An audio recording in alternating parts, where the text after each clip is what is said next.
Welcome to episode 6 of OG Toys. I'm OG, and I have another Arkham City review for you. It's Arkham City Series 2 Catwoman. Catwoman, one of Batman's allies, one of his enemies, and in the game, she's an ally.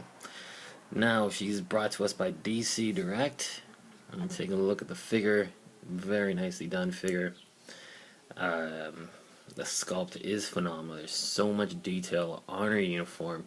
If you take a look here, it has a nice wash, buckles, all these indentations of lines and padding. It's fantastic. They did a phenomenal job on this figure.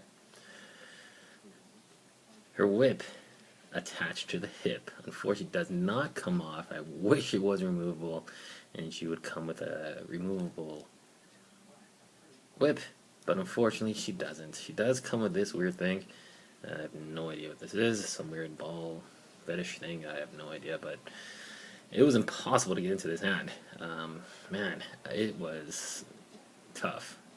But I managed to get it through. I probably do have a custom whip I made for the long Halloween Catwoman that I'm probably going to use for her. But I wanted to show you the authentic.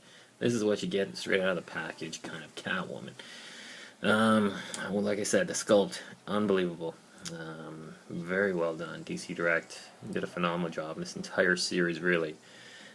If you take a look at the face, you can see such attention to detail. And I believe it was with the Return of Krypton figures, or the Last Son of Krypton. I can't remember the series name, but it had a really cool looking Superman in some sort of Kryptonian soldier armor, and he looked identical to Christopher Reeves. I think that was the first series that introduced this new kind of skin texture to the figures.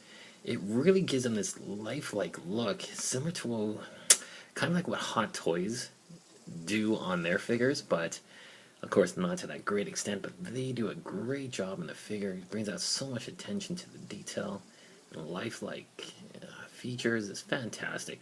The Brightest Days series really capitalized on that, and they used it extensively throughout that entire series, and it just made those figures probably one of my favorite collections of figures.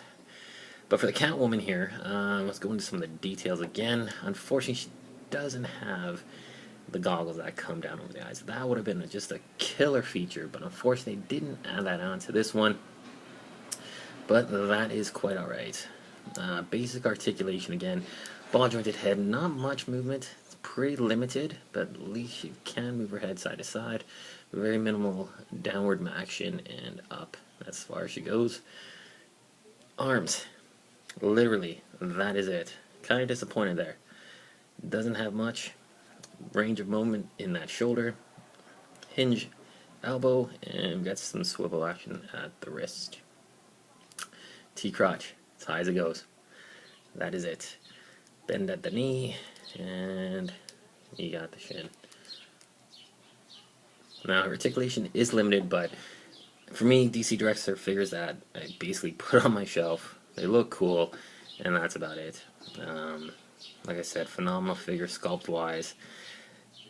You compare these with the DC Universe Classics, big difference in sculpt and articulation, of course, but yeah, you can't beat these sculpts on the DC Direct, guys. Phenomenal figure, really like it. If you're a Catwoman fan, want to complete your DC Direct Arkham City collection, definitely get Catwoman. She played a huge part in the game, and she looks great. Thanks for watching. Comment, rate, subscribe. More reviews on the way. I believe we're going to have Riddler and possibly the DC Universe Arkham City by Mattel Nightwing. Working on a bit of a deal to get that figure, and hopefully should have it here within the next little while.